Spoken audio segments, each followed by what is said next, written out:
I've seen life's fragility and tenacity.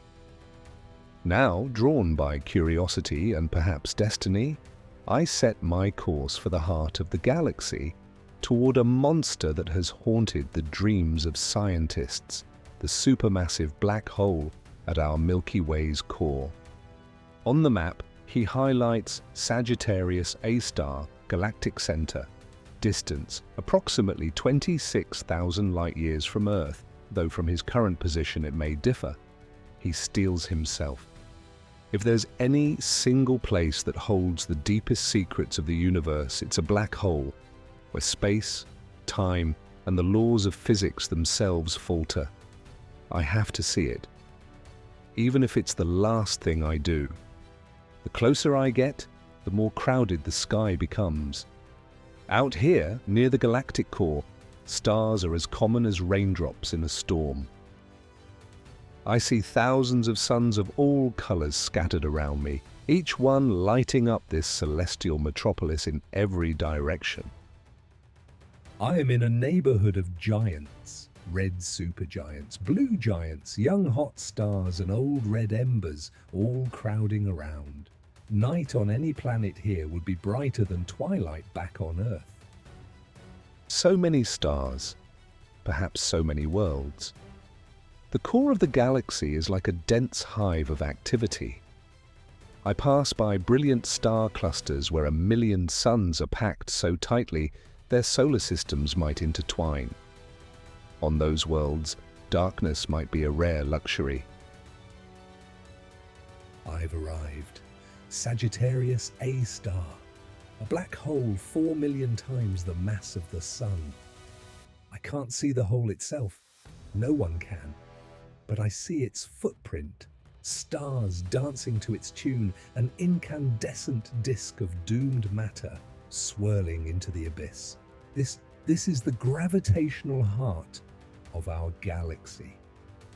The invisible predator that has devoured stars for eons. I see it, or rather I see its shadow. A ring of distorted starlight marks where the black hole is. Light itself is circling the drain, bending around an emptiness. He is now essentially staring into a cosmic void. Within that dark circle, nothing can be seen. It's the absence of light, the abyss. The gravitational pull is immense. My ship's time is now slowing even more relative to the outside universe. I'm deep in the well. Every minute here might be weeks or months out there. What lies beyond that horizon? A singularity of infinite density, the end of time, or another beginning in some other universe. So many theories, but here, face to face with it, they all pale. This darkness is the ultimate mystery. As I edge closer, I watch in awe as the ring of light around the black hole grows thicker, wrapping itself into a warped sphere of luminosity. It's surreal. Starlight behind me bends under the immense gravity, and I even catch a glimpse of my own vessel's distorted back, trapped in the halo. It's as if space itself is twisting and warping like a funhouse mirror.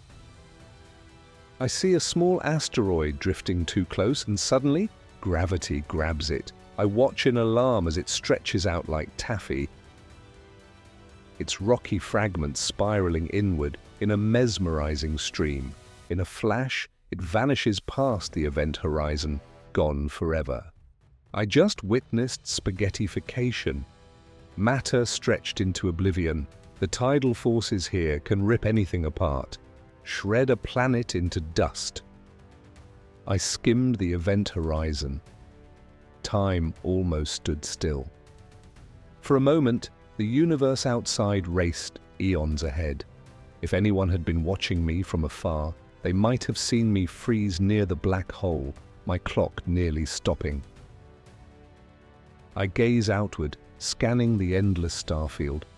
I know that by surviving this close encounter, I've effectively leapt far into the future compared to Earth's timeline. The Milky Way, I see it, all of it. A spiral galaxy, our home, shining in the darkness. Billions upon billions of stars, gathered together like a city of lights. And one of those lights, one tiny sparkle in that grand swirl, is our sun. Our Earth is invisible from here, less than a mote of dust in this cosmic ocean. Everything that ever happened, everyone who ever lived, all on a fragile speck, lost in that immense glow. There, a faint blur. The Andromeda Galaxy, our neighbor 2.5 million light-years away, and further the soft glow of galaxies in the Virgo cluster, tens of millions of light-years distant. Light from those galaxies began its journey long before humans existed. That faint smudge is Andromeda, our sister galaxy. Its light has been traveling for 2 million years to reach my eyes. When those photons left Andromeda, our ancestors were barely starting to make tools. And now here I am to catch them. There are hundreds of billions of galaxies out there. The scale is nearly beyond comprehension. Yet, oddly, I don't feel insignificant. If anything, I feel deeply connected to it all. I've traveled farther than anyone ever has, seen wonders and horrors, touched the beginning and end of time, in a sense. If you're hearing this, know that the universe is vast beyond imagining and beautiful beyond belief.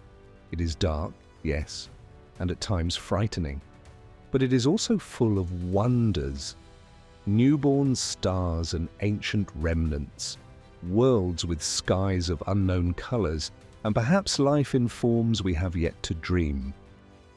I left Earth a lifetime ago. I don't know what I will find when I return, or if I return, but whatever happens, I want whoever hears this to understand what this journey meant. If I've learned one thing, it's that the universe is within each of us. We carry its atoms, its laws, its light in our very being. And as long as we continue to look up at the stars with curiosity and courage, there's no limit to how far we can go. So, to whoever you are, wherever and whenever you are, keep exploring, keep pushing boundaries, treat each other kindly out there on that tiny world, because in this vast universe, we're all we have, and yet we have everything. The cosmos is waiting, full of secrets and wonders.